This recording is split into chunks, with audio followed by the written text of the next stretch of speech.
(1974년도에) 설립돼서 아이덴티티 디자인의 효시라고 얘기하는 CDR 대표 김성천이라고 합니다. 밀튼 그레이저도 얘기했듯이 로고는 사실 브랜드로 들어가는 관문이라고 볼 수가 있겠죠. 발신자와 수신자의 입장으로 봤을 때는 공유된 경험과 사회적 맥락이 같이 있지 않으면은 이해되기가 힘든 부분이 분명히 존재합니다. 글로벌화에서 같이 공유되는 경험과 사회적 맥락이 아주 넓지는 못하기 때문에 효율성 높은 거를 일단은 사실 채택하고 있다는 거죠. 이런 부분들이 중국에서 공시적인 측면과 통시적인 측면에서 여러 가지의 어떤 의미들이 좀 상징물들이 있을 수 있는데, 이 중에서 몇 가지만 좀 말씀을 드려보겠습니다. 잘 아시는 것처럼 샤오미도 소라고 하는 뜻은 작은 쌀 한 톨이지만 큰 상과 같다라고 하는 불교에서의 어떤 의미를 담아왔다고 주장을 하고 있죠. 한쪽으로는 마음심이라고 하는 한자의 어떤 의미를 담고 있다라고 커뮤니케이션을 하고 있습니다. 바이두 하면은 사실 BAT라고 해서 잘 나가는 3인방 중에 하나인데, 정말 왜 곰발바닥, 왜 이런 것을 썼을까? 중국 남송의 식귀절에서 1100번을 찾다가 봤더니 그녀가 등불 아래 있더라 하는 식귀에서 나와 있는 그 내용이 되겠고요.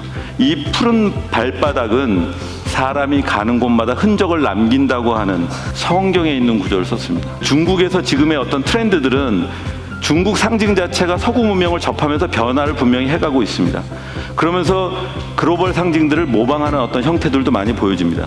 이거 제가 제일 좋아하는 심볼입니다. 세기가연이라고. 해마다 한 1억 6천 명 정도의 회원이 있는 듀오 같은 매칭해주는 그 사이트죠. 대표가 시집을 못 가서 결국에 자기가 만들어서 시집을 갔던, 이것이 상징하는 것을 찾아보면은 뭐가 있죠? 까치가 있고 큐피트 화살이 있고 서양과 동양이 혼합이 되어 있는 그런 형태가 되겠죠. 정말 중국다운, 모든 건 중화기 때문에 서양이든 동양이든 중요하지 않고 다 내 것이야 라고 하는 아주 강력한 의지가 담겨 있지만, 까치라는 것은 서양에서는 흉조죠. 외국 사람들이 봤을 적에는 불행의 시작이 여기서 시작된다.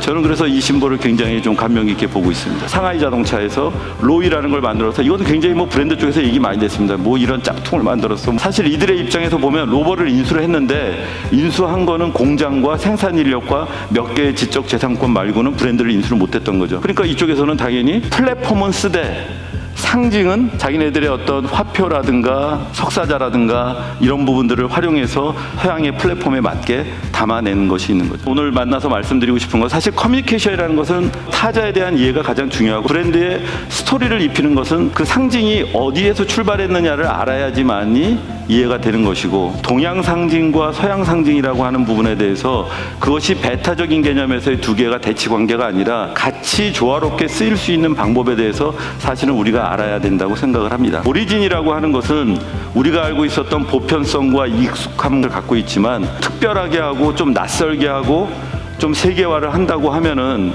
그 소통과 공감이 더욱더 한층 더해지고 더 크리에이티브해지는 풍부한 사회가 될 거라고 생각합니다.